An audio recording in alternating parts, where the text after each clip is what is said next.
After months of blood, sweat, and tears, the website is finally available. The premium anime database. We also have reviews, recommendations, and of course, the podcast. If you're interested and you would like to check out a database full of retro anime, good gosh, hold on. You want I'm not used to start over? Welcome to the IMP, the Ichi podcast. My name is NWEpic, and I'm joined by my co-host Mana. And today we're going to talk about the Switch duology of Zelda titles, Breath of the Wild and Tears of the Kingdom. But I want to really quickly plug the website, ichiniche.com. It is finally live, the premium anime database. We also have reviews, recommendations, and of course, the podcast lives on the site as well. If you have a second and are interested in retro anime, please check out the website, ichiniche.com. Good sir, how are you? Even though I woke up like 3 hours ago, I'm still pretty tired. You're just perpetually tired, just perpetually not sleeping That's like a normal human. Perpetually tired for like the past 8 years or so. One day we'll get you sleep, my man. But regardless of your sleep, you have been at the very least excited. When did Tears of the Kingdom come out? I feel like it's been a month at this point. May 12th. I want to say it was a Friday for sure.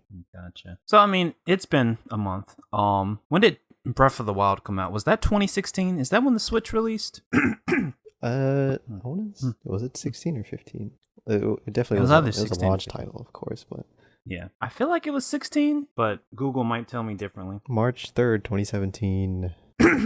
Wow, 2017, 2016. Interesting. Well, I think it was planned for like September or late 2016. Then they delayed it. Gotcha. That makes sense. Well, I mean, it's been quick math. 6 years? 6 years since Breath of the Wild, and we've finally got the sequel. And from what I'm seeing, from what I've heard from you, it is the sequel that everybody has been dreaming of. It is a great continuation of what Breath of the Wild built. And so I think we're gonna unpack that today. We're gonna unpack your feelings, sort of the general consensus. But the interesting thing with today, something of note, I've never played Breath of the Wild until, I forgot when I started. That was probably a week ago. And so I'm going to give my general thoughts on Breath of the Wild. What I feel about it, sort of, have I enjoyed it? Is it what everybody says it's been? And excuse my voice is trying to go out for whatever reason, but we're going to power through this. Yeah, just give my general thoughts on Breath of the Wild and how I felt about it, and then we're going to compare notes to your experience with Tears of the Kingdom. Now, I will say I have not finished Breath of the Wild. You have finished both Breath of the Wild and Tears of the Kingdom, and this is for any listeners. Spoilers abound. We're just going to go full unload. I probably will not play Tears of the Kingdom for another 5 years or so, just like with Breath of the Wild, so I don't really care. But for any listeners, if you don't want any spoilers for either game, really, this may not be the podcast for you.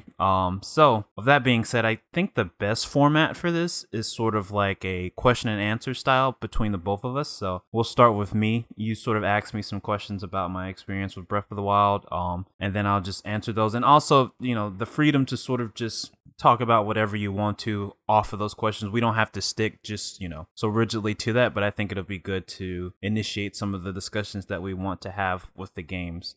Before that, though, really quick, I just want your summary sort of for both Breath of the Wild and Tears of the Kingdom. So just give me a quick, personal feeling that you have for both of those games, like how you felt they were, what type of game. How do I put this? Give me sort of your opinion on the titles, both of them. I think Breath of the Wild, when I first played it, it was one of the very limited number of games, maybe count on one hand number of games that can really appreciate the level of detail and all the care that went into making this game. Like every little corner, nook and cranny, all the NPCs, dialogue, little details in the game engine that they really thought of almost everything. Same goes with Tears of the Kingdom. But I guess my first question would be, have you played any other games that are similar open world RPG? That's a good question. Yes, but so here's my history with open world games, right? And that's actually a good opening statement. I like the concept of open world games, but they give me, I wouldn't necessarily say anxiety, but they give me sort of, there's too much to do and there's so much freedom that I kind of just get a little feeling about the game and I can't really progress because I'm the type of person that when I play a game, I'm sort of obsessively like getting to the details. So for instance, like I recently started Shin Megami Tensei 4 and I grinded and grinded and grinded, and the game is linear. So I mean, it does have sort of an openness to it and progression, but not really. But otherwise, it's just your typical sort of dungeon crawler RPG, JRPG. And so that facilitates me with open world games. So I think probably the first open world game I ever played was Fallout New Vegas, maybe that or Fallout 3. And neither of those I really stuck with long. I really liked watching other people play, but I didn't enjoy it playing it myself necessarily. And really, I wouldn't return to that sort of style of game until Arceus Legends, or Legends Arceus, excuse me. And I don't know if I necessarily classify that as open world. The thing with Legends is that it has giant biomes, but that's what they are. You sort of fast travel to the biomes, and they're large, but they're contained enough to not be overwhelming. And I really enjoyed that aspect of the game, and so I was able to immerse myself more into that. And so to pivot back into Breath of the Wild really quick, when I initially started, I got that overwhelming sensation that I normally feel with open world games, where it's like, oh my gosh, there's a lot to this. There's a lot of meat. But interestingly enough, just giving it more time and playing with it more, I didn't mind as much anymore. It didn't seem as big as it initially seemed. Like, it's still huge and expansive and there's a lot going on, but it didn't feel as large or overwhelming as I thought. And I feel like there's a lot of reasons for that, but I'll touch on those reasons in other questions. So yeah, that's a long-winded way to say kind of, sort of, but not really. Well, I guess another answer would be there's not quite any other game like it. Yes, absolutely. I've really gotten that sense after playing it for this week or so. Like it is very unique, very unique. Okay. Second question: what was the first Divine Beast or town you went to? Okay. So first town or first Divine Beast? First of the four, the big four towns. Gotcha. Domains. Okay. So I'm bad with names. I didn't come prepared with names. So it's Yaruta, I believe that's how you say it. That's the Zora Domain's Divine Beast. That is the first one that I encountered. Varuta, yeah. Is Varuta, okay, Varuta, yeah. And I haven't completed that one yet. I'm actually in the Divine Beast, which I thought was pretty interesting because I'm used to Zelda, but like you said earlier, the game is so unique, right? So it sort of feels like its own thing. And so I mean, it's Zelda, right? But I've detached it from titles before it. And so when I got to Varuta and I realized it was just a typical Zelda dungeon, I was like, oh, we're playing Zelda, right?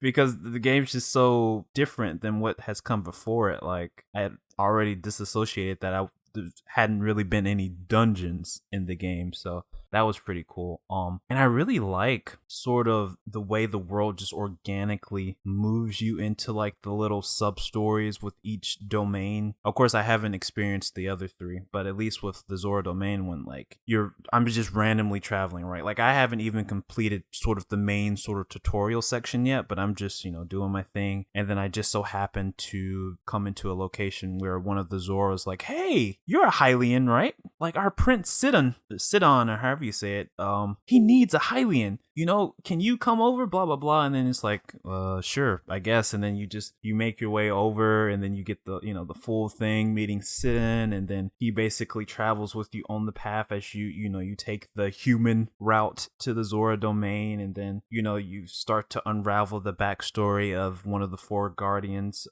They are called guardians, right? I'm not misnaming them. Or are they heroes? What are they?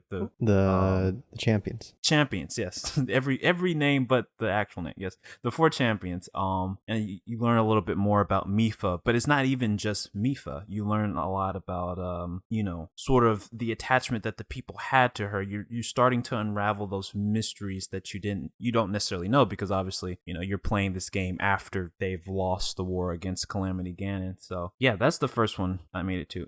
It's pretty neat, and I really like how unique the Zora's domain looks, especially in comparison to a lot of the early towns like Hateno and Kakariko, Yep. I think.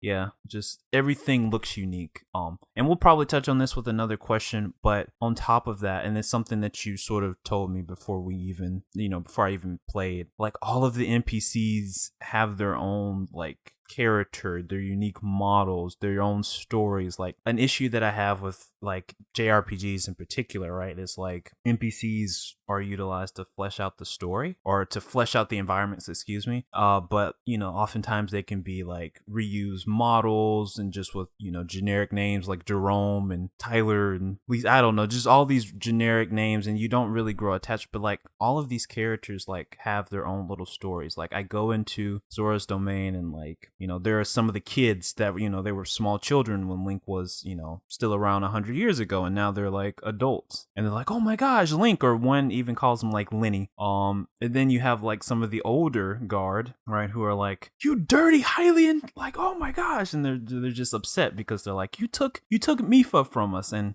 obviously you unpack that as like she was in love with Link, and those were other potential candidates, like and obviously she was their princess, so there was a level of admiration and desire there. But sorry, I know I'm going with these long-winded things, but like there's a lot to unpack with these. But yes, that is the first domain. That fight with the divine beast in particular, well, I guess it's not really a fight, but it's when you ride on the back of Sidon, and you have to shoot the 4 little things with the electric arrows, the little orbs on the divine beast. I was like, oh my gosh, this is neat. Like, this is cool. This is a really awesome set piece. It got me really excited to see what they do with the other 3 divine beasts. Even the lead up before you even get to that point, which is like, oh well, you need shock arrows. By the way, we're gonna kind of force you into this encounter with the Lionel. I hope you're ready. Which you don't have to defeat the Lionel, but I'm a very stubborn gamer, so I decided that I was going to fight the Lionel and kill it. Bear in mind that I've not bought any equipment. I'm kind of just using what I find. And I'm only upgrading my stamina at this point because I feel it's more important than my heart. So I'm still at like 3 heart containers. I haven't really delved into the alchemy or cooking and stuff, so I don't really have a lot of elixirs or food to sort of, offset maybe the fact that I don't have much. So here I am spending hours trying to perfect this Lionel, and maybe at another point we'll touch on combat, but combat is amazing. And they gave me a parry, man. I feel so powerful in this game. You don't understand. They gave me a parry. So when I tell you I brought it to this Lionel, the only reason the Lionel took me so long to beat, because I really had him down. His attacks are so telegraphed, like he's just clockwork. But if I just mess up once, I just die. And that's pretty much, what happens with that. I didn't have any fairies or anything like that, so it took me a second, but it was a clean fight. Anyways, yes, the Varuda in the Zora domain was my first one, and a lot of stories with that as well. That's pretty interesting that you went to, well, I guess it would be the opposite, but I believe a vast majority of players did start off with Zora's domain, since I know when you last speak with the king, or the old man, he tells you to go east towards Kakariko, and then on that way you meet that one Zora that's just swimming around in the marsh, like you mentioned. So because I did the same thing. So would you say Zora is the one that you meet a lot of people happen to go to first, or do they go to like, okay, like Nintendo doesn't force you to go there, but they put a lot of things on the way that nudge you to go that way. And see, that's the thing. Like, I feel like with a lot of my journey so far in the game, like, I've kind of gotten off the beaten path. I actually thought, like, oh, shoot, obviously, there's a sort of path that they push you to go, but I accidentally just stumbled upon it and then decided, okay, I'll go for it. Why not? So that's interesting. I sort of ended up that way anyways. But man, I went all sorts of non-ways off the beaten path and stuff. Like, my trip to Hatano was stressful, and I think I told you about that in Discord. But like, after I realized like there was just this clear path that was obviously specified to my, obviously I'm just starting the game level with enemies that are scaled properly to that. Like, I was pissed. I was like, you're telling me I went through this hard way, like just struggling, like encountering that Lionel for the first time? Because I imagine Zora's domain is probably where people meet their first Lionel, or I forget what the mountain is called that you have to go to get the shock arrows. But I was just like, are you kidding me? So I started to pay a little bit more attention about where I was going. But I think that's the fun part too. The game gives you all the tools that you need to sort of like do what you want. Like, you can follow the path that is sort of given to you, or you can explore, and if you're good, survive. So that's pretty cool. Okay, next question. How did you fight fight Divine Beast Ruta. I haven't done that yet. I only did the first section. So yeah, the first section when you ride on his back. Oh, so you said how did I fight him? Yeah. I mean, he was pretty easy, like especially after squaring up with the Lionel, and also something I haven't talked about yet, which was pretty much fighting and killing the what are those things called? The Guardians, I believe. Like they have two different forms, the walking forms, and then the ones that are like corrupted or something like that. But yeah, the with that in that first fight, I mean, it was pretty much a cakewalk. Once I figured out that with the square ice blocks that you sort of just had to aim to the right a little bit because, you know, the trajectory of how the ice was moving towards you, plus, you know, the way that you're moving, hit it, that made the fight pretty easy. And then... Oh, so you're saying you shot them? Yeah. Interesting. Because, like, that path that you take to sort of get to Zora's domain, like, at some point I was, like, at a huge deficit of arrows, but then now, by the time that I got to Zora's domain, I had, like, 200, like, just regular arrows, so, I mean, I was good to go. But, yeah, no, I actually have footage of it, so I would probably put that in the podcast. But, yeah, I just shot the ice blocks. Do people do that another way, where they don't shoot the ice blocks? Or... Well, since you already passed this part of the fight, you can use Cryonis and break those blocks yourself with the Sheikah Slate. Oh, that's interesting. I didn't even think about that. Yeah, I just I kind of just went with what he said. He was like, shoot those down. So I was like, okay, I'm gonna shoot him with the arrow. So yeah, there was only one block at the very end that was kind of pesky, but other than that, yeah, I just shot it with the ice blocks. I didn't even think to use my runes. That's crazy. So that just trivializes that fight, I imagine. I mean, it's only if you like connected those things, like, oh, this looks like a Cryonis block. What happens if I use my Cryonis block? But I mean, now that you mention it, it looks like I can see it. I'm like, wow, why didn't I think about that? And obviously, you know, it's based on the same technology. So obviously it would be generating, you know, that's neat. That also makes me think that, you know, obviously for some of maybe the future Divine Beasts that I will go to, like there will be a similar maybe gimmick that I can utilize my runes for.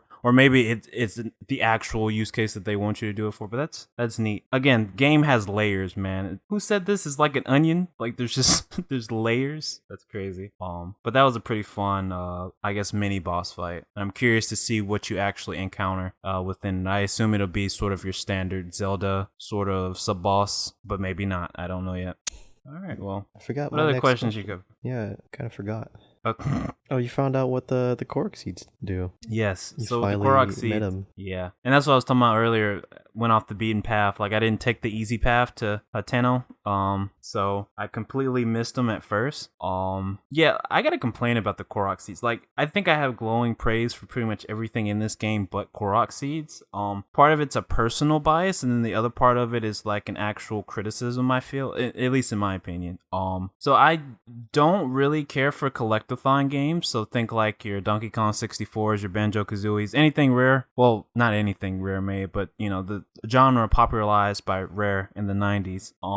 And my issue with the Korok seeds is not necessarily that. Like, I don't like that aspect, but it's fine. I get it. But I feel like such an important thing that's tied to, like, your equipment upgrades, like, or getting more slots for your equipment. Like, it's really, like, a grind to, like, have to find these things. Like, some of these are really obvious. Like, the first one that you encounter, the first Korok seed that I guess most players probably encounter before they get to, I think the giant Korok's name is Hetsu, I think. Hetsu. Hetsu. Hetsu. What? Hetsu. What? Hetsu. Hetsu. Hetsu. Hetsu. H-E-S-T-U. I'm just gonna call him Giant Korok. The giant Korok with the maracas. Where's my point? Where was I going with this? What was I say? Shoot, I forgot. Damn you, giant maraca Korok. Yes, the Korok seeds, they, that first one that you find is like simple. Like you see this like little pattern on the wall and you can tell like that the block is out of place. So you know, okay, I'm gonna use my magnetism thing and put the block in the correct way and then, Korok seed, right? But some of these are like under random rocks. Like some of these are like, I feel like I found one in a random tree. Like, and they were spread out. Now, actually, before we got hopped on the podcast, I was finding them in more succession because I was exploring a little bit more off the beaten path. And I mean, some of them are like little fun things. Like there's this little fan, and then you got like the 3 balloons, and then you had to pop the 3 balloons with arrows. There was one where you go up a dead tree trunk. Like obviously, you know, I believe there's like 900 of these, so you could have a million different stories of how you found them. But I don't know, man. I'm just like, some of the obscurity of these, again, to such a central thing that is sort of needed. Like, I guess you don't necessarily need all those slots, but it makes your life so much easier. And I just don't want to have to grind off the beaten path so much to find these Korok seeds, which it starts to get pricey because, like, with each successive upgrade of the individual parts, right? So like, you know, I think he does separate for your weapons, your shields, and your bows. And so each time you do that, he increases the amount of Korok seeds that you need. And I was getting these seeds at like a myopic rate. Like I was not getting a lot of seeds. And so when I got like, I don't know, I was upgrading my weapons because I was like, okay, if I need to prioritize one, I'm going to prioritize my weapons. But like got up to 4. I think I looked up a list, and like at a certain point, like it's like 10 that you have to do, and it sort of locks in at 10 for a little bit until I guess you unlock all of the slots that he can do. I'm just like, why? Like, why? And so I don't know. I'm not the biggest fan. I guess I do prefer it to a degree over like the golden scarabs that were in the Ocarina of Time and I believe Twilight Princess. But I don't know. But no, I don't though, because I feel like there should be another way to unlock that equipment. Because with the golden scarabs in those previous games, like at most you collected a certain amount, you got rupees, you know, maybe a type of bomb, and then at the end of it, if you got so many, you would get a heart container. Like that was always like the location to put like one of the few heart containers, right? But I want my equipment, man. I feel like I go through my equipment so quickly. Kinda go through it so quickly. Or I would, there's just a lot that I would like to hold. And I don't have the space for it. And so now I have to do all this grinding for these Korok seeds, which I might lose that equipment that I want to hold on to along the way. Anyway, sorry, you're about to say something? No, that just reminds me of my next question.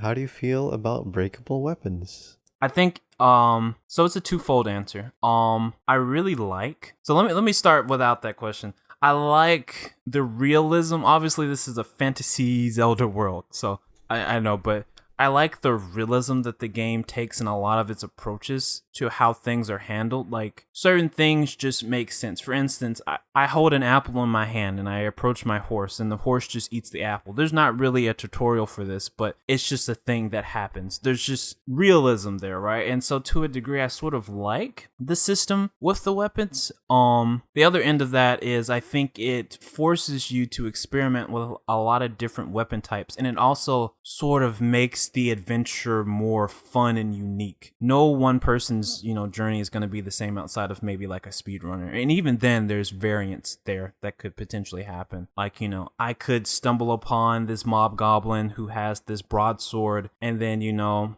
I take his broadsword, and that broadsword takes me to this next town where I eventually get this other weapon, blah, blah, blah. You know, you get the point I'm saying. It can be annoying, especially early on, but I feel like the weapons start to get a little more cooler and more durable as you journey into the game, and it doesn't become as much of an issue. I think the main thing is if you have a preferred weapon that you like, and especially one that maybe is hard to get for interest, for specifically like, I haven't really used it yet, but I stumbled upon this random shrine, right? And it was definitely outside of my level skill. Like I shouldn't have been there. But I got this, I think it's called Edge of Duality or something like that. It's like sword. It's like my most powerful sword. Is like got like 50 points. I don't know how, you know, outside of the Master Sword, what's the best swords or whatever. But I've been holding on to this, you know, and I'm kind of scared to use it because I'm like, well, this thing's gonna just break on me. And I don't know how rare this is or how, you know, unique this is. And so there's that fear factor that I don't feel as comfortable to use my best weapons because, you know, they could break pretty easily or I could lose them, yada, yada, yada. But on that side effect, on that note too, like, it gives me more incentive to, I guess, battle more, which I enjoy. The mechanics of combat. Finding random goblins, or maybe finding a random stash or something like that, or even the random weapons that I find in shrines. Like found a thunder sword in a shrine. I found like this cool broadsword, Zora broadsword. Like I don't know, it's a mixed bag. I assume there's a location at some point, probably in like Goron Village or something, or Goron's Domain, whatever it's called, where you can probably have like a blacksmith, like keep the durability of your weapons or return it, or repair stuff. You're close. Not close. Not quite. I'm sure there's a blacksmith somewhere. I feel like the Gorons would be the ones to have that, but if it's not them, I know there was a blacksmith in Zora's Domain, but he was talking about some specific gear, so I'm not sure what that's related to. But I like it and I don't like it. Again, it encourages diversity in combat, and it makes things interesting, and it makes my story interesting, because now I always have a new story. There's gonna be that story where I was popping off and I was just, destroying whatever, right? And then I'm using the last little bit of durability in this weapon, and you get that last little critical hit, and you just send them flying, and it's like, And I mean, shields are pretty cool too. Again, I like the fact that parries don't hinder the durability. So if you're particularly nasty with your parries, like, you're just using the shield, like I had fun pretty much just parrying the laser beams from the Guardians with the pot lid to just kill them, right? Like, it's just fun. Like, I don't know. I don't know if that really answers the question. I think it encourages a lot. It can be annoying, but I think that's just the appeal of the game. Like, it fits perfectly within how the game wants you to play. I think both. The Nintended way. The Nintended way, yes. I do think bows should be a little exempt from it, but that's just a personal thing. I guess it doesn't really matter. It's the same thing. But I guess, speaking of weapons, did you notice how the chemistry system or chemistry engine of the game works when you equip certain things or wear certain items or use effects on different objects? Gotcha. So I think you just enlightened me to something that I didn't discover, but I sort of figured was probably a thing. So no, I have not. I've just been using equipment as I find it. Again, I haven't bought anything, and I really have just been going as I go and just using the equipment that I found, and haven't really worked with the alchemy system in the game. But if I'm understanding what you're saying, for like instance, what are those bats called? The like keys? Keys, yeah. Like if I were to take a Keys's eye and combine it with like maybe an arrow or a bow, like that gives you like extended vision or something like that, or maybe precise, something like that, maybe. Is that more so what you're getting at? Like you can actually combine weapons with maybe some of the elixir style ingredients in order to enhance them in various ways? Not in that game. That's a Tears of the Kingdom thing. Maybe.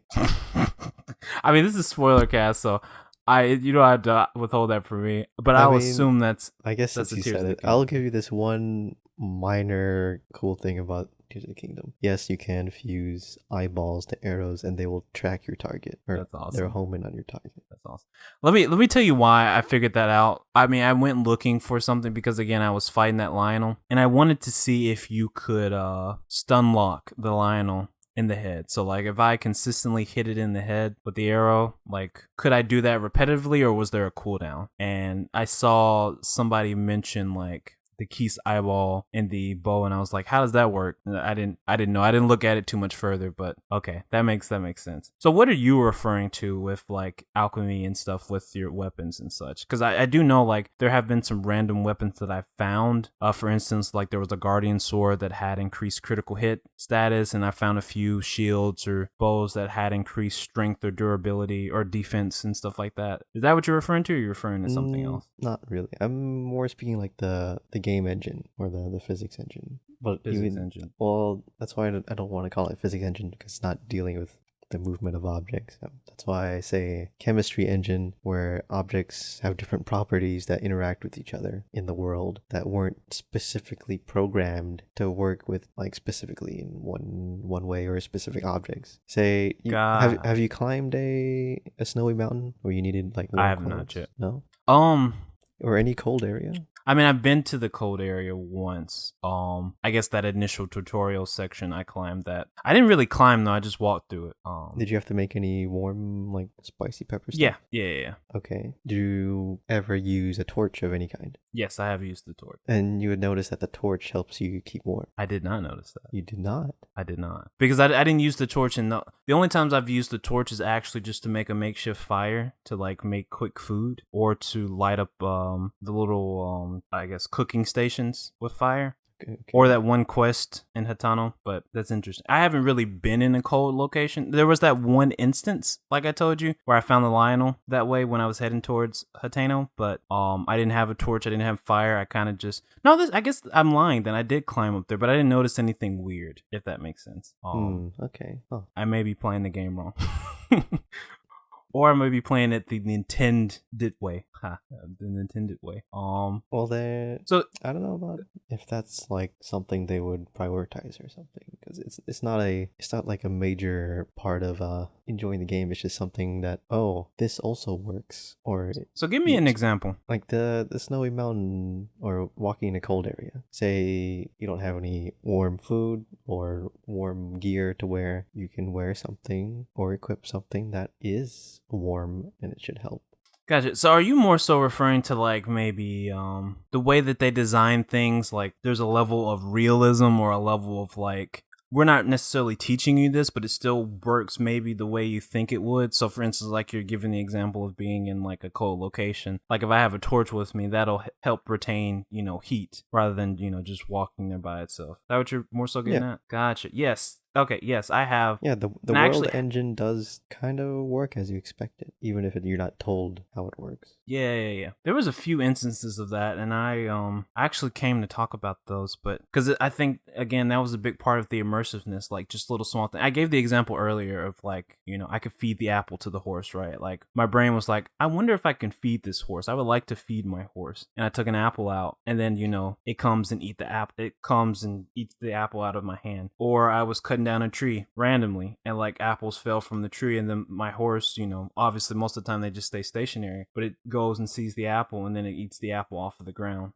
And I mean just general thing, or even just like when the weather changes, right? The NPCs will like sort of like real humans like try to go find somewhere to stay dry, or like enemies do that as well, animals, that sort of thing. And even with the NPCs, like they may have unique dialogue that goes with the fact the weather has changed. Like the painter in Kakariko Village, I believe I was doing his little sub quest to get a picture of the fairy fountain, and it started raining, and I spoke to him after the fact, and he was like, I thought you needed something in this terrible weather. Like, yes, I have had those experiences. There was one in particular that was like, oh my gosh, this is so cool, like you can just do this, and I can't remember what it was. I really can't remember what it was, but yes, I've experienced it in a few different ways, and I find that really cool. Again, it adds to that experience. Like you're always discovering something new. It feels like there's always something new. Like there's just a level of detail that you don't really get out of a lot of games, and things work. Like it's not buggy, like it's not tripping out or anything. Like things just work. It's really cool. I know you mentioned you found like elemental weapons. Yes.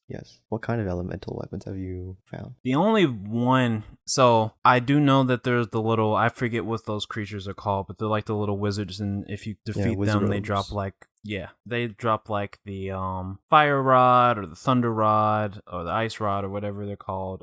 The only like bladed weapon that I found is the thunder sword, and again I found that in a shrine, and I forgot where I found the other one, and that one's pretty cool.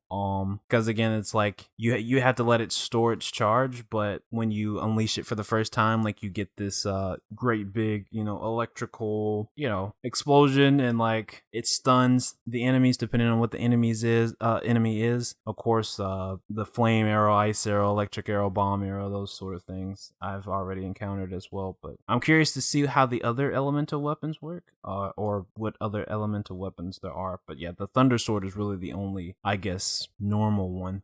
Or not normal, the only kind of cool one. I would ask, with those fire rods or the rod type weapons, do they have durability as well from just slinging them, or like a finite amount of magic? I do think it takes off durably, but not as much as like hitting something. Gotcha. I thought you were gonna ask what would happen if you wore one or just like equipped it. One? No, I meant like just equip it on your back. Oh, it would keep you warm in cold areas. That's cool. That's cool. I do like that. I do like that a lot. Which would also mean the ice rod would keep you cool in warm areas, I imagine. Maybe. Probably. That's pretty sick. Any other questions you got for me? I don't know. Oh, you haven't finished Varuta yet, so. No, I haven't finished yet. Well, I guess that's all I can think of right now. So, I mean, I think that's a good way. I'll give a quick summary of my thoughts real quick, and then we'll talk about Tears of the Kingdom.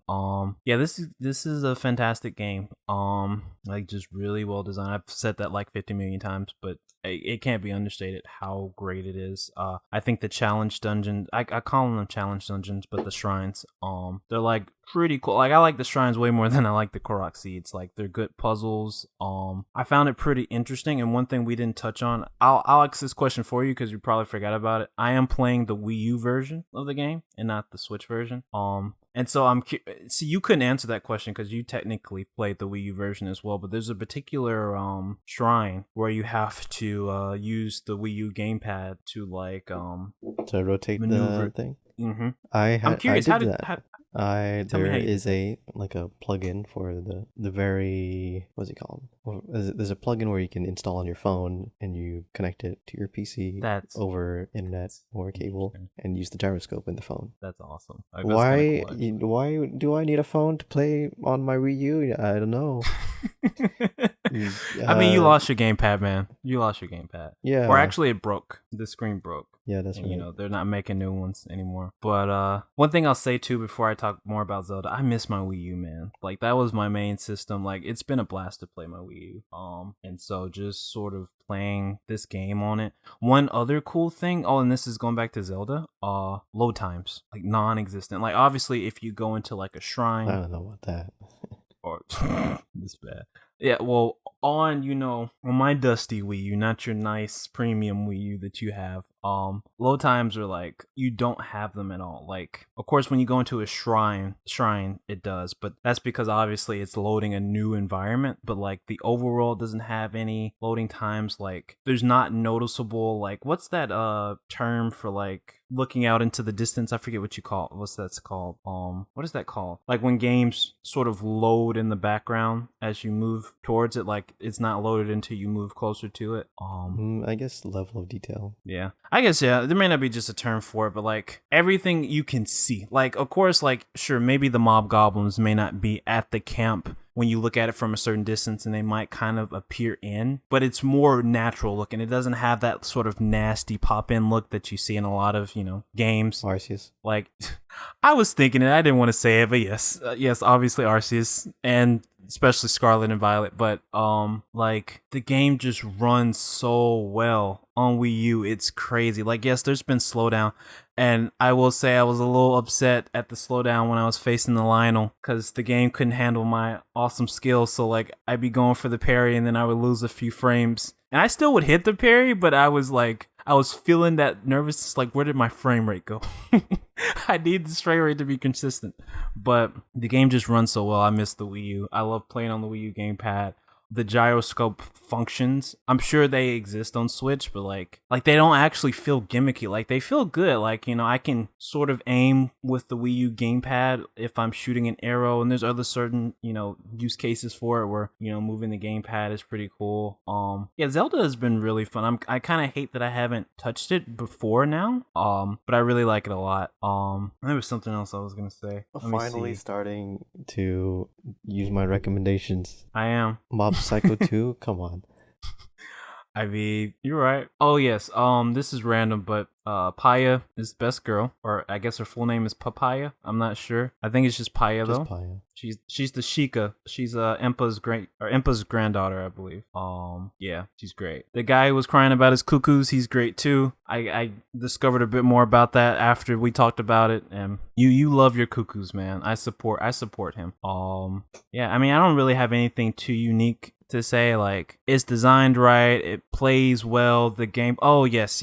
Let me talk about the mechanics really quick. One thing I really love about this game in particular that I feel a lot of games get wrong is you have a bunch of mechanics, right? Like the game really gives you a breadth of mechanics, but it's not just empty mechanics that you have that you can't necessarily use. Like every mechanic has a use, and if you actually master those mechanics, there's tangible, realistic payoff in the game. For instance, I've kept mentioning that Lionel fight, but I come from a fighting game background, so I have pretty decent reflexes when it comes to like button presses and timing and that sort of thing. And like I understand, like it didn't take me that long to actually beat my first Lionel with minimal gear and assistance because I could just parry him, right? And the thing is, the game rewards you for your parries. It rewards you for really diving into the mechanics. If you know how to dodge well, then you get the flurry attacks, right? If you know how to properly utilize maybe your glider, and then you have like the slow down quick time with the arrow, you can use that in certain locations. Like everything builds off of itself. Like it's iterative. Like the gameplay just feels fantastic. Again, like for a beginner player, and that's the thing, you don't have to be that good. You can experience the game your own way. It has stealth function, like really good stealth function. And so if you want to go around and be stealthy and kill things that way, or, do things with stealth, you can. The Guardians, for instance, like most new players will run from the Guardians as they should, right? It's this thing that like you don't really know how to kill. It puts fear into you, don't know what to do. But if you have a good grip of the mechanics, like I was stating earlier, like you can take a pot lid, which has 1 point of defense, and you can deflect it. And all you have to do is deflect the beam 3 times, and that's it. And you defeat guards. And I actually got my first memory in the game by, I guess there's a little spot, I forget what that spot is called, but it's right in front of Hyrule Castle. And it's the memory where there's the 4 champions, Link and Zelda, and she's christening him as a knight or whatever, blah, blah, blah. But like, I left a pile of bodies of Guardians in my wake, like just because like I've taken advantage of the mechanics, and I can't stress it. Like there's like Cage 3 or Cage 2 maybe, referring to Kingdom Hearts. Like it has a wealth of mechanics, but I think one thing with that type of game is like it really doesn't, what's the word I'm looking for? It doesn't reward you for actually using the breadth of mechanics. Does it make it fun? Can you do cool stuff? Yes, but you can just as easily progress through the game with just mashing in that style of game. With Breath of the Wild, like there's real incentive to actually be good with your mechanics. Another example being like there's the intro, and that's one more thing I'll complain about, but I'll turn around. There's the intro like sort of shrine where you fight one of those little mini guardians. I don't know what those are called. And it sort of teaches you the mechanics, or like the little sub combat mechanics. So how to dodge, how to deflect, that sort of thing. And I really don't understand why they locked those tutorial information things behind that shrine, because if you miss that shrine, you technically, you can mash around and figure out how to do that stuff, but like you don't have immediate access to that information. Maybe that's just a complaint on my end. But soon after, like again, I was in some location that I wasn't supposed to be, and then you have like the little challenge, the little battle challenge, like Guardian, and like that thing was coming at me, dude. That thing was so fast, but like I had an understanding of these core mechanics, and I could stand my ground. Like I survived. And then at the end of it, like I didn't realize that you could actually like hit it, like you didn't have to wait for it to charge its Omega Beam, but I let it charge its Omega Beam as it was dying, and I was like, you know what, all right, I'm about to parry this, and I'm about to get this cool kill. All right, first time it shoots it, I get hit. I was like, okay, let's do this again. Second time, deflect it, kill it. It's like the game just rewards you on so many different levels in game. The satisfaction of feeling the game. Like this is the best combat ever in the Zelda franchise, and probably some of the best combat I've played in a video game in a while for like a single player adventure exploration game. Like it just feels so good, and everything is just so well designed. Just chef kiss. Mwah. Anyways, I'm gonna stop. Yeah, I'm gonna stop the game gushing. really does reward you for doing pretty much anything. Yes, and I'm still trying to figure out, applicable use of the shield slaying. The what? I haven't, like when you can slay with your shield, or like what's the thing you do on like snowy mountains? You surf? What's that thing called? Yeah, surfing. Excuse me. What's that? You don't surf. I guess you snowboard. Yeah, shield boarding. I think it's called shield surfing in the shield surfing, game's menu tutorial. Yeah.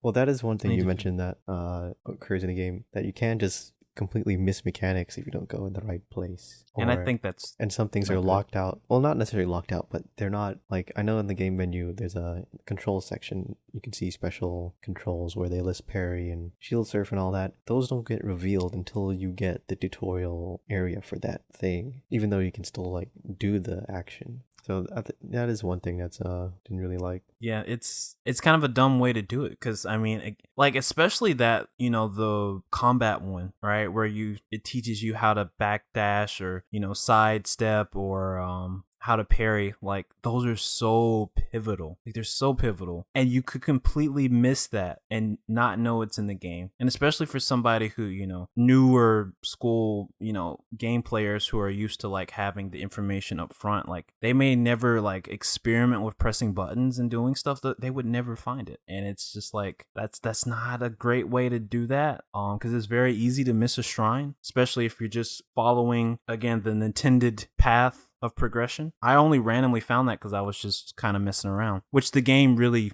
wants you to just mess around while also following the path. But I mean, I see why they did it that way. The game is definitely about exploration and discovery first, so you can learn all those mechanics without doing the shrine.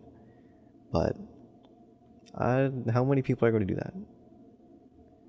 Not a lot.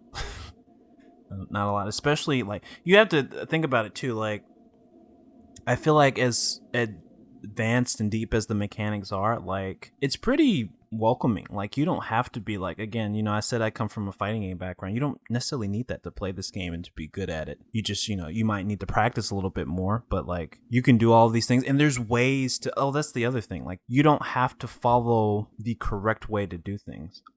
Thinking about like the tutorial section, right, where you have to go up to the snow mountain to get to the particular shrine to unlock one of the rooms or whatever. There's an actual like path that you go, because at this point, obviously, you don't have the stamina to climb directly up the thing, right? And so there's like a little path where there's little stepping stones that, you know, work with the amount of stamina that you have that you can follow. I didn't know about that. I just brute forced the hell out of it. I got a bunch of the stamina mushrooms and I cooked them, and I just barely made my way up to the top, right? And like, there's some shrines, for instance, where, you know, there's a way that you're supposed to do it, but like, you can kind of, if so long as the mechanics allow, and so long as, you know, you have the thought, like, you can do what you want. And it's so cool, because obviously we see that a lot in the you know, all of the challenges that people do and all the unique like little game breaking things that people have posted on social media and stuff like that, and those are cool. But like, when you just get down to it, to a basic like player level, like, the game is just really a free-for-all for like, if you can see it and if you have the inspiration to do it, then you can do it. And I think that's really awesome.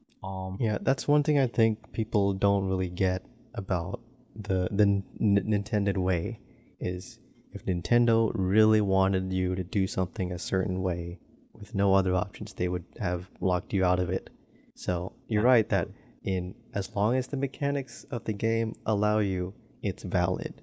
Yeah, and it just makes the game more fun. Yeah, we're really seeing a lot of it in Tears of the Kingdom, about people like cheesing. They think, oh, they're breaking the game, cheesy games. Like, no, if you're not like exploiting the game's code or something that's like glitching through walls, then it's valid. Yeah. And I think that's a good segue to Tears of the Kingdom, honestly. I think I don't think there's anything else I need to say. You're about to say something? Some very small things that I want to ask if you tried. Go ahead. Have you ever tried doing anything with all your gear unequipped? You're naked. No, but I have seen and heard that, you know, you'll get various response. Obviously, I said Paya is best girl. I know she'll be like, please put your clothes on. I know that's a thing, and I also see that maybe it's more of a thing in Tears of the Kingdom as well. We could talk about that later. But I haven't tried swimming while naked. I have not tried that. Well, you can tell me what happens. Yeah, I don't think the game will ever tell you what happens. It's just something you just have to try out and discover on your own. But it does help you swim further and use less stamina if you unequip all your stuff. That makes a lot of sense. You know, I did think about that when I was either climbing or swimming. Like, I had this giant hammer. I was like, I wonder if I take this off, if I'm gonna move a little faster. So that's cool. And also like different weapons and the materials the weapons are made of to make different amounts of noise and all that helps with your stealth. And I think there's one interaction that I like that they thought of when you kick open a chest while not wearing any shoes. You just have to try it out. I'm gonna have to try that out then. That sounds pretty cool. Yeah, well, that's all I have on Breath of the Wild. Gotcha. Yeah, Breath of the Wild is it's brilliant. It is a brilliant game. Man, I didn't even ask anything about the music. And it's top tier. I mean, it's good. I think for me, like, I'm so tuned in to what I'm playing, like, I don't necessarily hear it. Like, there's some great. That's the point. Themes I've heard. You're not supposed to notice it. It's like background supportive, like mood music. Yeah. I will say, this is something I was thinking about before the podcast. Like, it's pretty neat that some of the best Zeldas have come off of I guess, some of the worst times for Nintendo. So like Twilight Princess obviously was a GameCube title, but was, put on Wii to launch with the Wii. So it was the swan song for the GameCube and the birth of the Wii, which was arguably probably one of their biggest consoles. I guess is probably their biggest console. And then same thing with Breath of the Wild, the swan song for the Wii U and the birth of the Switch. And man, what a birth of a game to have. Like, Twilight Princess was big back in the day, but this is beautiful, man. Like, I kind of hate, again, I kind of hate I let that 3 gigabyte installation keep me from playing this all those years ago. I've been sitting on this game for 6 years unopened. That's kind of crazy. But it runs like a dream on Wii U. And one more thing about the Wii U, I really like the fact, again, with the gamepad, like, I mean, the Switch does this much better, so it's not really a thing or whatever, but I can play it on my TV and then I can just switch it to the gamepad view. It is disappointing, like we talked about, that they didn't make it to where like you can have like your inventory and stuff on the Wii U screen. Like, I guess I understand from the perspective of you don't want the Wii U to be the superior version of the game, but I feel like, at that point, like, who cares? Like, well, I guess it is, the Switch was launching at that point, so like, it doesn't have the crazy, like, I guess, presence in the gaming market that it does now, but still, that's a huge missed opportunity. But I mean, it's cool. I can just tap the screen, then I can put it on the gamepad, and then I can move to a different room if I need to and play the game. But yeah, that is Breath of the Wild. And Breath of the Wild was so good. It gave me so much confidence into pre-ordering the game and going out and buying the Zelda OLED edition. Yeah. And I've pre-ordered maybe 3 games in the past 12, 13 years. And that's crazy. Tears of the Kingdom was one of them. And I mean, it seems like it didn't disappoint. And so I guess it's time for me to ask my questions. And obviously I won't have specific questions because I haven't played, but I guess the best question to start off with Tears of the Kingdom, right, is what differences between the two games have you acknowledged? And do you like those differences? Are you sort of indifferent to the differences? Do you dislike the differences? What sort of makes Tears of the Kingdom stand as its own? I mean, obviously it's a very integrated sequel, but what differences are there? I wouldn't say it's differences. It's more like a full-on entire upgrade. If like Breath of the Wild definitely feels like a beta game compared to Tears of the Kingdom.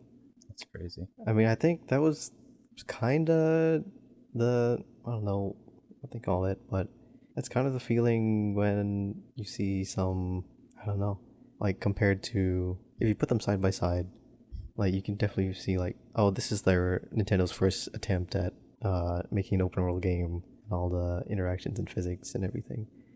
So I don't think there's anything worse about the game at all. The only thing that I could possibly describe as worse is that it's got that sequelitis, and I'm stealing that term from Egoraptor. But Breath of the Wild, since it was the first of its kind, when I played it, I didn't know anything at all about the game, about the world, how much detail there is, how the interactions, anything. So everything was new. It's all brand new discovery. And so 6 years later, when Tears of the Kingdom came out, all the players who have played the first game do have an expectation of, oh, this works this way, and this is probably going to work this way. So there's a little bit loss of like a bright, sparkly-eyed discovery and experience. But still better. Like, it still you wouldn't even call it an iterative. So you wouldn't say it's iterative change. It's like it's the full. I guess if we want to use like website terms, Breath of the Wild was the development build, and Tears of the Kingdom is the production build. I guess you could say that. Yeah, no, cool. What was my next? I mean, question? if you liked Breath of the Wild for all the things that you mentioned before, then you'll definitely love Tears of the Kingdom because it takes all of that and just like cranks it to 10, enhancement, all that, all the little weird things like all the quality of life updates that you wouldn't know were quality of life updates without if you didn't play the first game. Like you've probably experienced it when you when you open a chest and it says your inventory's full, then you gotta back out and drop a thing and open the chest again. Well, they fixed that. Thank God, because it's so annoyed. It's like, okay, well, give me the option to just like quick swap then. Well, okay. Yeah, it's there. Awesome. What's your most favorite new mechanic? I don't know.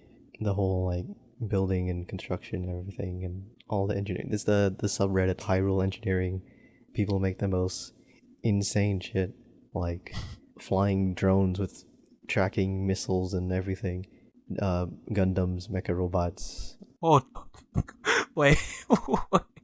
I can see why you didn't want to spoil this. So I've seen some of the vehicles and stuff, but you're telling me like we're full on like. Oh, there's a whole ass, like engineering school on this. Oh my god! So we want to be Dr. Light in the lab, Dr. Gero, whoever. We want to make Gundams, and that's crazy. You know, what? So how do you? So what element of the game introduces that? Again, we're here, so we're just. This is spoilers. If you were interested in the Breath of the Wild section, but you don't want to hear anything about Tears of the Kingdom, I try to keep it not too much spoilers, but since in the game trailers they do show you like a little bit of what you can do because it is part of the starting area, like kind of in Breath of the Wild. You're in the Grand Plateau, and they give you all the abilities on that plateau. So it's similar for Tears of the Kingdom. Gotcha. But the thing is, Nintendo just gives you these mechanics, and they're like, "Yeah, have fun," and all the other things you can use it with. It's just people experimenting, see the limitations of how it works, and sticking them together in certain ways. And it's kind of like in Minecraft, where you get all these blocks.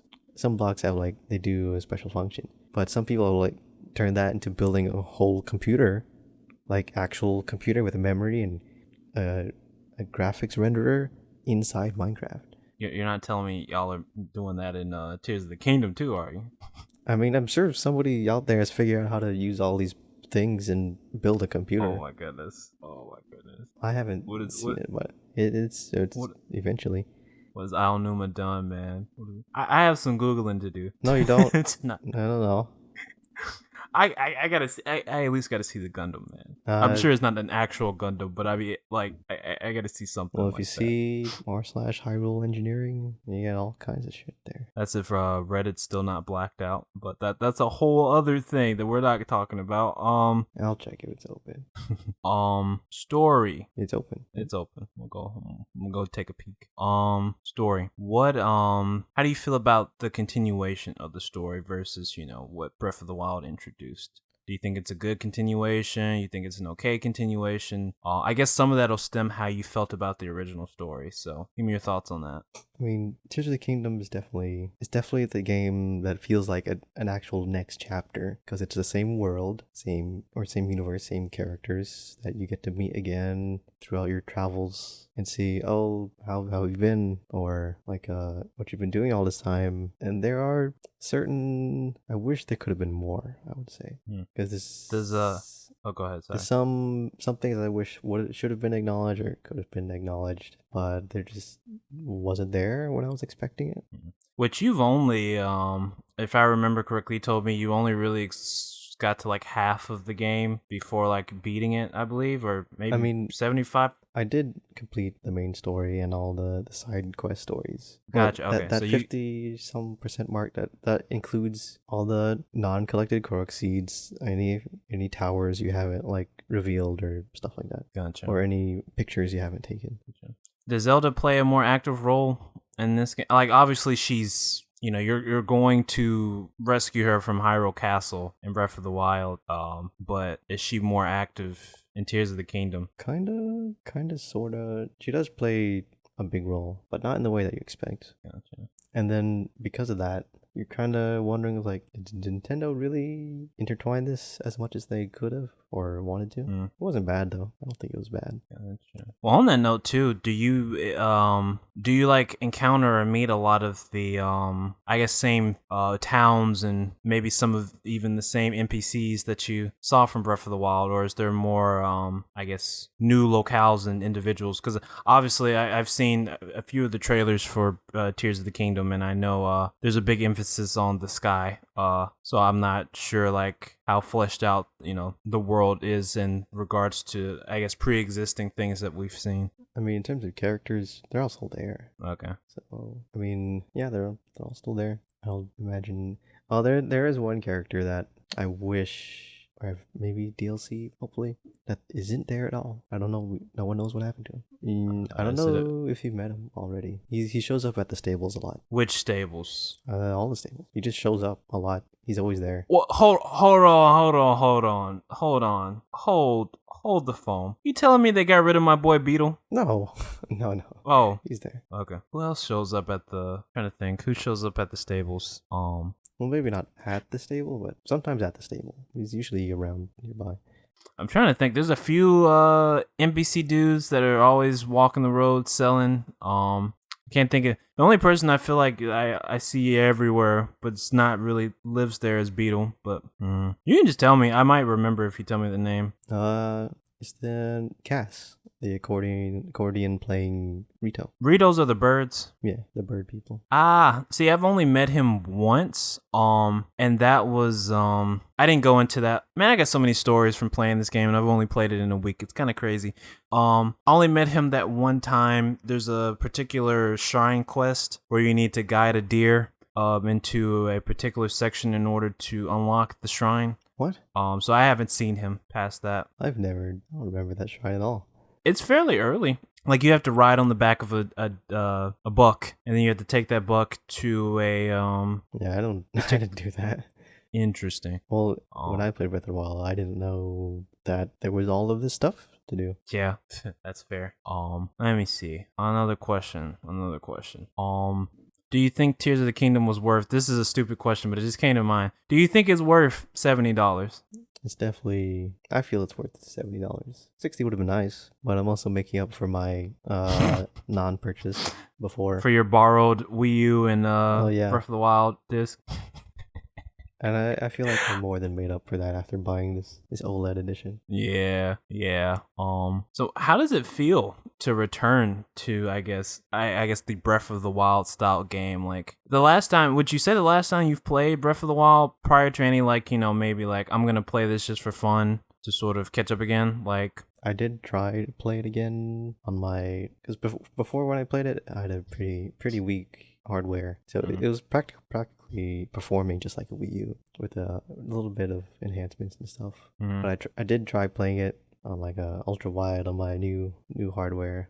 Like, oh no, just couldn't get into it again. Tell you where you're like, there's the new hotness out now. I mean, I can imagine once you've played the game to your feel, like that magic. It's kind of hard to. Yeah, but again, I feel like again, part of it too is just how the investment in the mechanic. It sounds to me like you like sort of the world and the building. Like you enjoy the mechanics and stuff, but it's like it's the wonder of like figuring things out and experiencing the world fresh without any sort of, knowledge of it. Yeah. Because it makes it feel less gamey. It's an experience. Yep. I got you. And yeah, I mean, I can feel that because again, the game, like it's a gamey game, but it's also it's like it really is open world, like in all sense of the words. Yeah, it's like what you feel like they were trying to do with the original NES, Legend of Zelda, right? Like, but now they were actually able to fully, do it. I will say, I did have a little bit of caution when they did say oh, Tears of the Kingdom uses the same map. I was like, that's kind of iffy. I didn't know that. That's why I asked that question earlier. I didn't know that. When I guess technically it is the same map with the same geometry in many places, but they changed it up so much that it felt completely, well, maybe not completely, but very unfamiliar. It's like, I've never been in this place before. That's cool. That's pretty cool. And so there is speaking one of secret that I can't believe Nintendo was able to hold it for so long, and they never revealed it until people got their hands on the game. Interesting. Well, speaking of secrets, right? So I mean, you might have seen it, but I probably haven't. I don't think I know what you're referring to. Ganon. All right. So I was under the impression like, okay, this is the return of Ganon for Tears of the Kingdom, even though like Calamity Ganon is the main antagonist of Breath of the Wild. How do you feel about, I guess, Ganon and his role in this game versus, I guess, Ganon's role in Breath of the Wild? Because at least the Ganon now that I see, it's more of his original incarnation, sort of the pig monster, sort of just evil beast, right? But this one, in Tears of the Kingdom, at least from some of the few things I saw, it's the intelligent, like, sort of cunning, sort of just slick evil of, the more humanoid, what's the race called? Gerudo? Ganon's a part of? Yeah, the Gerudos. Yeah. Tell me a little bit about the antagonist angle in this game. I mean, I don't think it's any worse or better than all the previous games, because he's not a huge part of, like, your adventure. Interesting. So similar to Calamity Ganon in that aspect, then?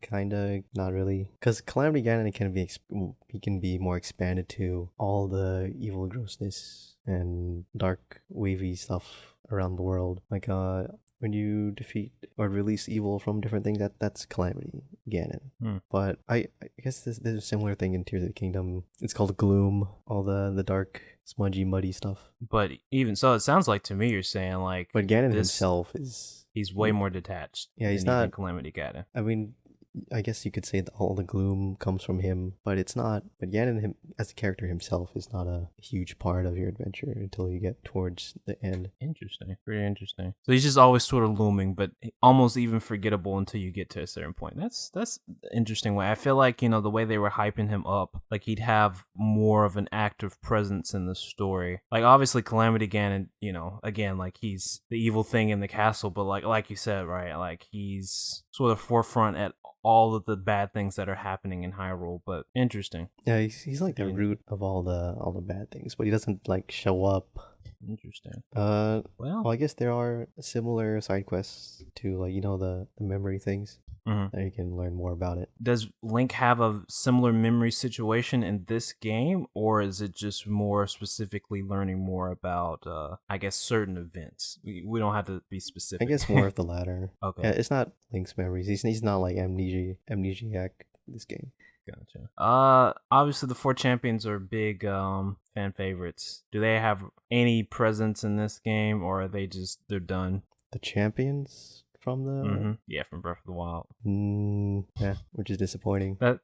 So is there anything equivalent to it? Because I feel like they're like obviously if you want equivalent stuff, sure, there's plenty. Okay, but those 4 specific people, those champions, they don't really make an appearance. That kind of sucks though, because they're so cool, man. Like to me, it sort of feels like the equivalent of like, let me say, Paper Mario, right? Like early Paper Mario. I don't know how much you know about Paper Mario, but like you got all of these unique, like cool characters that are obviously based off of the Mario spawn, so Goombella or Koops and stuff like that, right?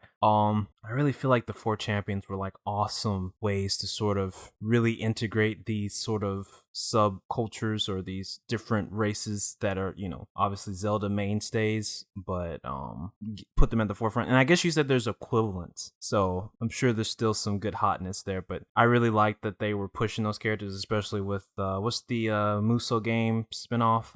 Age of Calamity. I forget. Yeah, Age of Calamity. Like it really felt like they're more and more like using these characters. I mean, obviously they've passed away by the times of Breath of the Wild, so I mean, there's only so much you can do with dead characters, but Yeah, the champions in Breath of the Wild they're pretty goated. Like, yeah, they're really cool. Sheesh. And I kind of hate that we're playing from the angle that they're dead. I kind of wish like maybe they were just sort of chilling in the divine beast. I know they're in the divine beast, in a finger air quotes, but you know. Oh, you haven't actually. I just remembered you haven't actually seen any of them. I have not. Damn. So maybe I'll learn more by the time we end this podcast, because I'm probably gonna play and try to beat that one. But let me see. I mean, is there any specific? I think you sort of covered really all of my questions. Again, I don't have specific questions because I haven't played.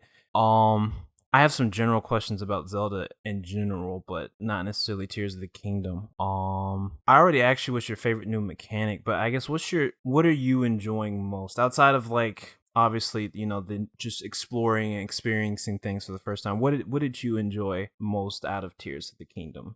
I guess it is kind of like a double-edged sword of not being able to discover brand new things, like fresh-eyed like experience. But I did really like getting to go back to all those places you visited before and see what changed.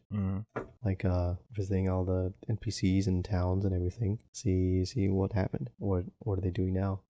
I don't know anything like game specific, like game mechanics or yeah, I don't have anything. I mean, again, experience is just a good answer if that's really what it was, because I mean, I think that's a fantastic thing. If a game has transcended its mechanics and playing, and it's more like I'm enjoying this world, I think that's still awesome. So let me ask you some general Zelda questions. So I feel like we've talked about this off the podcast, but I sort of forget. What's your experience with Zelda as a property? I did play a bit of Link to the Past. I did try, and well, I didn't beat Link to the Past, but I did try a little bit of what is it? Ocarina of Time and Majora's Mask, but it was just a bit too clunky for me.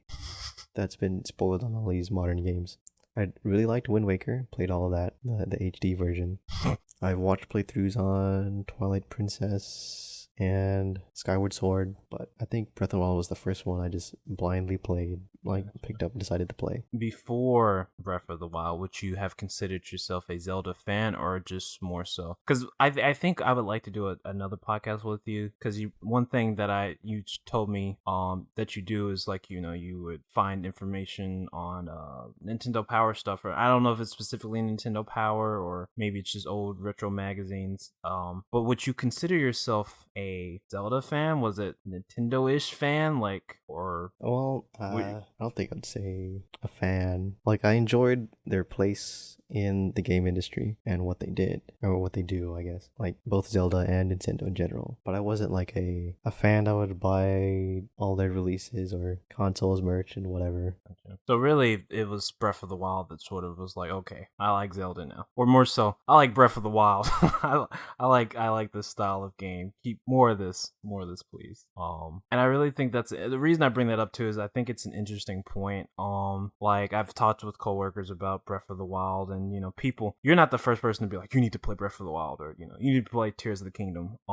So many people, you know, I've talked to, and like, obviously, like you said, Zelda has like a huge important place in games, or in gaming history. And they're always beloved, and you know, people are always rushing out to buy them. But I feel like there's a large subset of people, you know, particularly who know of this importance, and you know, like you, maybe watch a playthrough or maybe try a few of the, you know, golden titles like Ocarina of Time or something like that, but like, that's it. But I feel like Breath of the Wild, and probably even now like Tears of the Kingdom, have sort of opened the floodgates for a lot of these people who, you know, maybe just had this passing interest. Now they love Zelda, or at the very least they love Breath of the Wild, and they love what the series has become.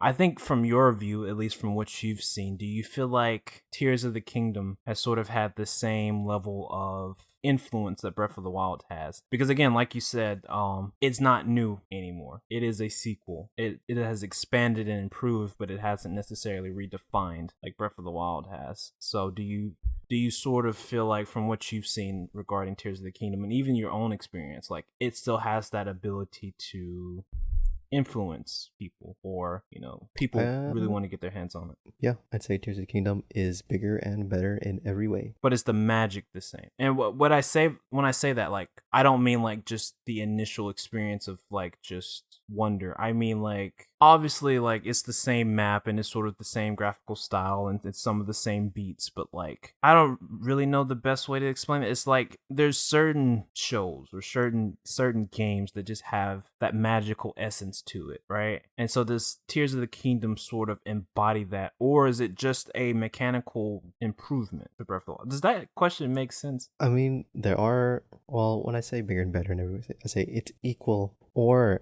bigger and better. I wouldn't say there's maybe one thing I would say is worse in Tears of the Kingdom that's just straight up annoying.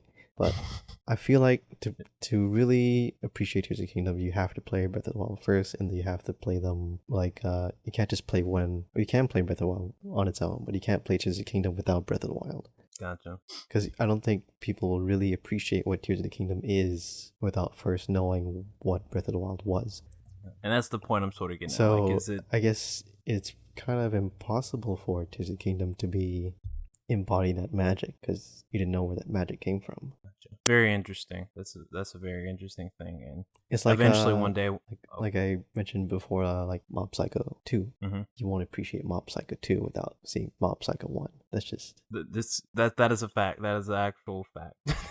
You got to know where they came from, man. Yeah, still need to watch 3. Still need to watch season. But you tell me sort of some of the things that you may want to talk about, unless you've already sort of maybe exhausted things that you would like to say about Tears of the Kingdom. But what's something that stood out to you, stories or feelings or opinions, etc.? I've seen a lot of people online saying, I think I mentioned before, I'm cheesing the game, I'm doing the most efficient run, just skipping all the Nintendo way, going straight to the end of the shrine and everything. I was like, yeah, that's fine. Just acknowledge that you're skipping like the core part of the game, which is exploration and discovery and fun. And it's also not technically cheesing if it's allowed by the game design. I mean, if you have the full engineering thing, it seems like to me like, they're sort of just giving you the keys, like play this however you want, like just do whatever you want. Yeah, I mean, obviously there is the Nintendo way, and I recommend people play the Nintendo way most of the time because they might miss out on a learning experience that they may not have learned if they just cheesed over it or skipped it, or flying over something with a paraglider, flying in straight lines.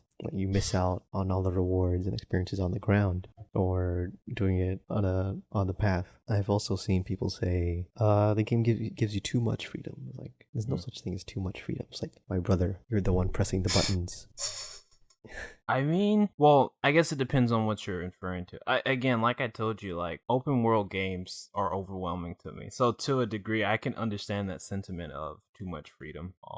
I mean, too much freedom as in they allow you to skip things or puzzles or whatever entirely by doing it a different way. Not that it's overwhelming with so many different options. Yeah. Because it's like a buffet of different things. You don't know where to start, but you just gotta start somewhere and work your way through. But these people are like going straight for the dessert at the end. It's like, that's not what the game's about.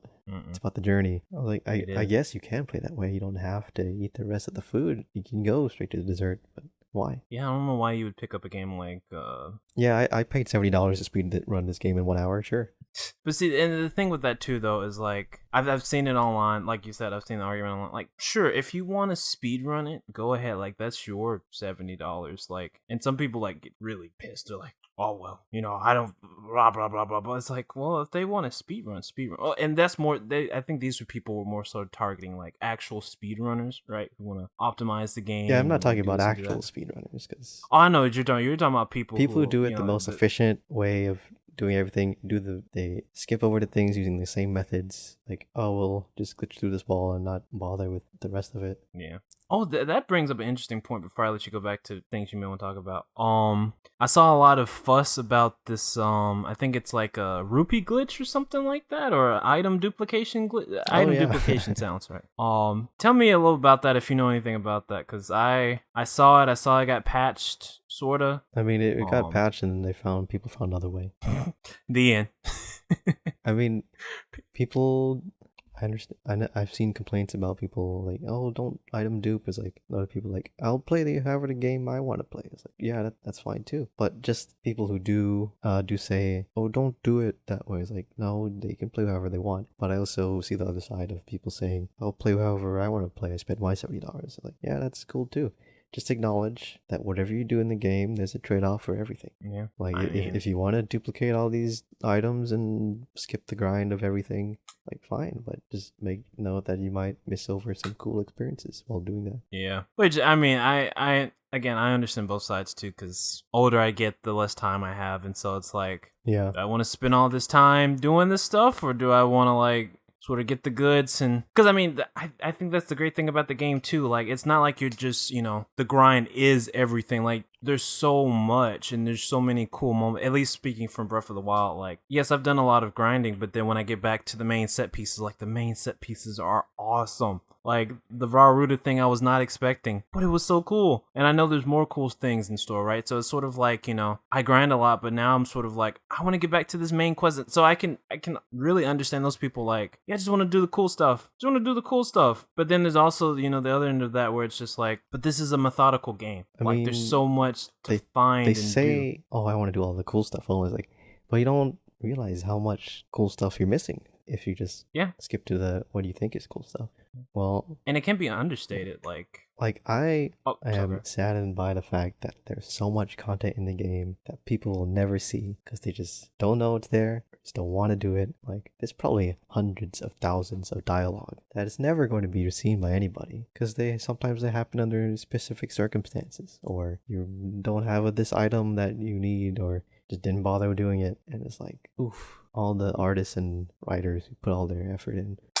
But I mean, part of that too is like, I mean, for me, again, like I was saying earlier, NPCs are such a staple, but they're such a useless staple. Like, there was a certain point where I would try to talk to people, and then I realized this is useless. This is a waste of time. I'm just gonna play the game, right? Like, there's certain instances where it expands the world, but like, I feel like gamers have been conditioned to sort of not really care for that type of stuff because, there's just so many examples of it not really adding anything besides flavor text. And of course, I feel like Zelda does a good, or at least Breath of the Wild does a good job of like, sort of dismissing that early. Like, as soon as you start interacting with certain individuals, like, there's some real meat here, there's some uniqueness here, but there's still some trappings of like, useless NPC conversation. I mean, obviously Zelda is just as guilty, not Breath of the Wild per se, but like previous Zelda titles are just as guilty of that sort of useless NPC stuff. Like, so I can see it from that perspective. I want to say that some of it is part of it, that it's trying to also include the non-gamer or the casual gamer and not like more dedicated gamers like us too. Like, we know how games function. Like, pretty much like internally how they expect us to do things. And I would say a good bit of dialogue or flavor text and all that is maybe obvious to us, but maybe not obvious to other players because the game is rated E10 and up. So this is obviously meant to also include children in the player base. Yeah, and I mean, that's a great point too. Like, children are gonna interact with these NPCs, they're gonna interact with these characters, and like, I don't know, I can't think of a random character, but let's just say Prince Sidon. Prince Sidon is going to resonate with some kid, and he's gonna grow up, and he's gonna remember Prince Sidon for the rest of his life. Meanwhile, we're gonna be like, who is that? That the guy from the Rito village? That Ganon's subordinate? Like, what who is that? Right? So I do agree. Like, it's very nuanced conversation. And at the end of the day, like you said, I mean, enjoy the game however you want. Just understand that there's sides to everything. While you might lose a lot of time really taking your time with it, like, your experience is just going to be so much deeper and more beautiful and more. There's just going to be a lot more with that experience. On the flip side of that, you'll save time if you skip stuff, but you may really skip something that might strike a chord with you. Like, and that's just that. Yeah, is there anything else that you want to talk about with Tears of the Kingdom? It's Prince Sidon, I'm pretty sure. You bastard. I knew you were gonna correct me. But yes. Anything else on your end? I don't know. Music slaps, of course. Whoever thought to put a saxophone in the main theme is brilliant. there we go. To touch on, I think we can hit our closing remarks.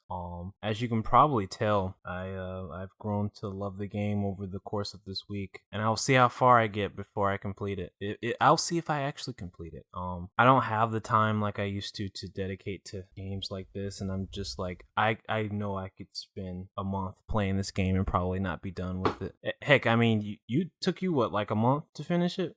Tears of the Kingdom? Just over 3 weeks. I spent over 130 hours. Oh, good. I think yes. that averages out to 5 to 5.5 hours a day.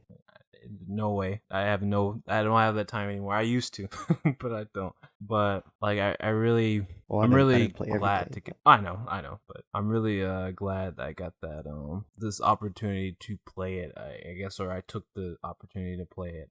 Got me really excited to see what the Zelda team does in the future. I think special recognition needs to go to Monolith Soft, because I think they're a huge part of the success of this particular duology of games. And it has me excited to play some of their other titles as well. Like, I mean, I've always had an interest in Xenoblade, and I tried to play the original on Wii. I didn't quite get as far as I would like, but I'm definitely gonna go back and play those. But yeah, everything is great. The sound is great. The English voice acting was great. I couldn't get over British Zelda. Kind of weird. It kind of is, but you get used to it. You get used to it. I really love the art style. One thing I like to touch on with that is Wind Waker is probably my most favorite Zelda title. Yes. And the thing with Wind Waker is I love the colors, I love the expressiveness of the characters, I love the designs. And obviously, that was a big issue back in the day on GameCube, and so that's why, Twilight Princess was the next title. Gritty, dark, realistic-ish, right? But I feel like Breath of the Wild and subsequently Tears of the Kingdom, they really do a great job of sort of the color and expressiveness and fun of Wind Waker with sort of more of the artistic direction of, or character design style of, like Twilight Princess or Skyward Sword. Or I guess maybe it's more apt to say that Breath of the Wild looks a lot more like, Skyward Sword. But I really like that balance between the two. Like, the game's just great to look at. Like, everything's just great to look at. It feels good. It plays good. Again, the combat is immaculate. It is so good. It is so good. I know you mentioned before, like, all the unique looking NPCs. I believe they used something similar to the Mii Maker system to generate all those characters. Yep, I remember reading an article on that, and I was like, that's crazy. So you're telling me this is all built on Mii's? They live. Our Mii's live. I wouldn't mind Mii's coming back. I'll be honest, but yeah, the art style of the game is like, and all the character designs, like, this is the Link they made in Breath of the Wild. Like, everyone immediately knew this is the definitive Link. Yeah. This is lore accurate Link. Beautiful man. I've been wanting to make a joke about Link being beautiful and in a more real world, probably not good for a podcast sort of sense. I'll tell you after we're done. But yeah, just everything looks good. Like, the character designs are really great. And again, I can't stress enough, the 4 champions are so cool. Like, I haven't spent as much time with them as I eventually will, but like, so I really like what they did with all of the characters in the game, and I think a large part of that is owed to Wind Waker, because without Wind Waker, I mean, sure, they may have still gotten to that more cell shaded sort of colorful style, but I feel it laid the spirit tracks for what we got in Breath of the Wild. But I don't know, man, like, I'm very interested to see what they do next with Zelda, because I don't think they can get away with just doing another iterative, like, maybe they can, maybe they do a brand new map. I don't think they'll do it. Yeah, I think they're gonna do something else. So I'm very curious what to see. Yeah, it'll be tough what they do. I don't think they'll make a third part, but it's gonna be hard to surpass what they've made with these two. Yeah, and it speaks volumes to sort of Nintendo, and especially the Zelda team, where like they're constantly I think with like Zelda up to this point, right? Like, it's always been a staple in the industry, but it's never been to the point where like people were like copying it per se, right? Like, with Mario, Mario gave boon to the platformer genre with like maybe Halo 2, 3, the original, I forget which one, and especially like stuff like Gears, like you got iterations from those games. Like, you always had that one game that sort of inspired other games, and Zelda never really really did that. It was always just appreciated. Like elements from it would be taken and put into other games, but other games more so did their own thing. But it feels like Breath of the Wild like really set a new bar for gaming, and you literally got direct copies of it. Yeah, it's really just fresh and new and very novel ideas that you don't see anywhere else. Yeah, it actually has me really excited to play one of those direct copies which Ubisoft put out, which I cannot think of the name, but it's one that focuses on the Greek gods. I saw it and I was like, man, this looks kind of fun, so I'm excited to play that one. Probably not immediately after playing Breath of the Wild, but I'm excited to play that one. Really? Ubisoft put out something? Yeah. Phoenix I'm Rising? surprised you never. Is it Phoenix Rising? Immortals? Phoenix Rising? Yeah, that's it. Yeah. I like the humor in that game, and I like the character designs. I have a passing interest in, like, I guess it's Greek and Roman mythology. I think it is Greek. So anyways, I'm excited to see what they do in the future, and especially after finally playing the game after 6 years of owning it. Yeah, this is awesome. And I have to state it, this is the Wii U's game. It's not the Switch's game. At least Breath of the Wild. Tears of the Kingdoms is the Switch's game, but Breath of the Wild is the Wii U's game, and I think it's very poetic that, you know, a system that was marred with controversy and ridicule and, you know, just bad press and stuff. Its swan song game is probably one of the best games of our generation, one of the best games ever by a lot of people. I think that's fitting. You know, never count Nintendo out because they're always scheming. Oh, that reminds me. Since you're on Wii U, have you got a horse? Yes. Okay. What'd you name your horse? I've had a few horses. My first horse I called OG because I knew she wouldn't last. But my current horse I call Loner because I found her alone on a mountain, and yeah, she was one of the most like I can't sneak up on this thing type horses that I encountered in the game so far. Did you read how the difference between the spotted horses and colored horses? Yep. Yeah. OG is a spotted one. Loner is a full colored one. So she has much more stamina. She was much harder to tame. But did you have? And she actually. Yeah, go ahead. Oh, go ahead. I was just gonna say the interesting thing with Loner too that I haven't noticed with some of the other ones is like again when I say Loner was like very, and I don't know if this is just maybe me making this up, right? But with Loner, like I really could not sneak up on this horse. Like I had already gotten a full colored horse before this, but like this particular one, I thought maybe she was special because I was like, man, I really can't like get the horse. And a lot of times I'll notice with Loner that I haven't noticed with some of the other horses that I have is that like she'll just dart, man. Like I'll just get off of her and she'll just go do her own thing somewhere. Have you been soothing? It's almost no, it's fully like maxed. Like I've boarded her and everything. Like that's my horse, but like Loner will just like randomly, like I know the horse will sometimes get spooked and run, but like that's not the case. Like I'll get off of her and then she'll just like dart somewhere in some other direction just randomly sometimes, and that's the same sort of behavior that it did. And you still soothe them after you like soothe for correction, right? Oh yeah, like I still well, like I know, like once you've fully friended them, like that doesn't mean you stop soothing them. Like I soothe the horse, like it's maxed out. Yeah, okay. Like it's maxed out. I soothed it after it being maxed out, especially like if it accidentally gets hit or I run into enemies and stuff like that. And this is just me experiencing the game. I know it's kind of stupid, but like I'll just randomly feed it apples because it's my horse, man. But you feed it carrots? Yeah, no, because I don't have a lot of those. Okay. So I just feed it the apples. Anyway, just random tidbit. I thought that was interesting. I didn't know if that was maybe me just making up stuff in my head or if that was an actual thing. Horses have a different temperament. Behavior. Well, I did saw that it was like wild temperament, so maybe that's why. Yeah. But my other wild temperament one did not do that, so I thought that was pretty interesting. I will say, well, I guess I'll tell you this since you're on Wii U. Switch players that have horses on their Breath of the Wild save file, they can transfer their horses to Tears of the Kingdom. That's pretty cool. That's pretty cool. Wii users are just out of luck. It's okay because we still win in the end because that game validates this. There's a lot of games that validate the system, like Wonderful 101, one of the best games ever made. But that's my own personal opinion. Nobody else would probably agree with that. Top 3. But that's I think I probably will get Breath of the Wild for Switch though, just because of the cartridge. That's a whole nother topic of discussion. But yeah, playing it on Wii U just feels good. I don't know. There's just something about it. It feels good. Doesn't feel like I'm missing anything by playing it on Wii U versus Switch. I don't think there is anything different. Maybe load times. is a little better on Wii U, but I think it is pretty much identical. I think you can get the Nintendo Switch shirt on Wii U. Don't know how. Yeah.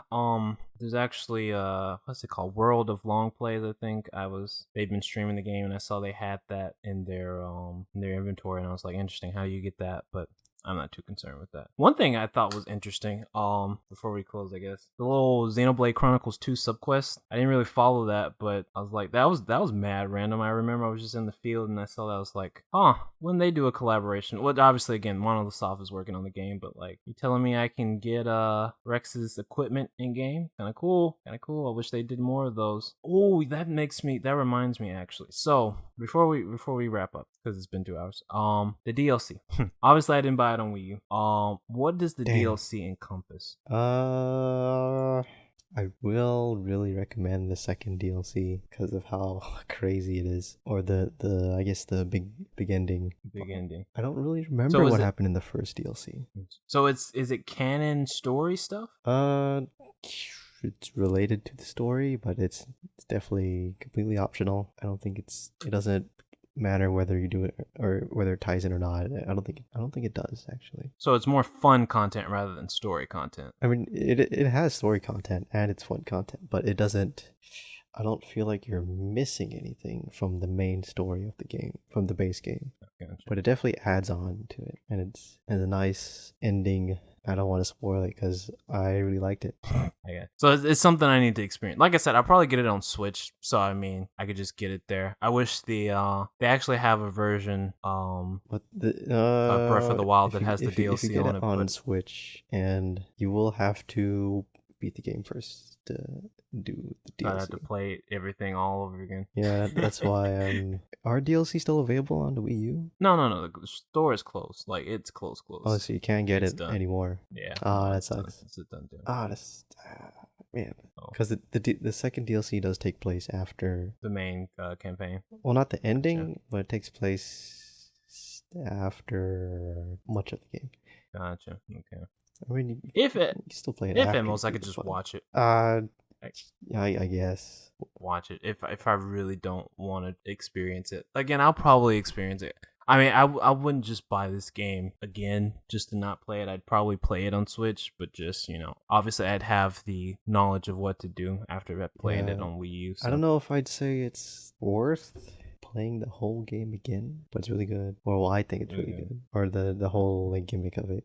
Well, I have thought about getting more into it because, well, I may not want to play that whole game all over again. Sort of like you, I've been thinking about trying out Age of Calamity next just to see. I actually was gonna see if you wanted to go in on a deal with me because GameStop had some sort of deal where you could buy a game, get one free, yada yada yada. And I was like, if that game was a part of the deal, I was just gonna be like, hey, you want to get the game? You just give me half of the cost of the one game.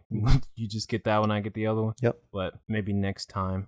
It wasn't a part of the deal, so I was like, oh well. Yeah, I think that's really our discussion on Breath of the Wild and Tears of the Kingdom.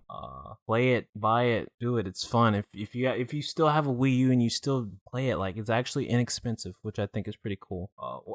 It should still be inexpensive. Like, it was one of the few games I believe that didn't really go up in price after the store closure because, I mean, you could just get it on Switch. So. And I imagine it's one of the more popular titles to be emulated for Wii U if you're emulating Wii U. So, like, there's a million different ways to play the Wii U version. But I'm enjoying my time, and I'm going to play some more after we get off. So, yeah, that was the Zelda edition of the Ichi podcast. I don't really have a good closer because I'm gonna give Aniplex a break this month. Aonuma is the GOAT. Is that fair to say? Yeah, that's pretty fair. That's fair to say. Is there anybody else that I need to give a GOAT shout out to for this game? Monolith Soft, you are the GOAT. Nintendo EAD, you are the GOAT. Did Nintendo EAD work Zelda? Let me not give studios that worked on Breath of the Wild. Nintendo EPD, not EAD. EPD. Who else worked on this game? Shout out to Monika Kataoka. She's the music composer for both games. You are the GOAT. I went and found this article and immediately see the thing where they basically scrapped stuff for the Wii U version. Oh well. Anyways, Aonuma and staff, you are the GOAT. Until next time, later.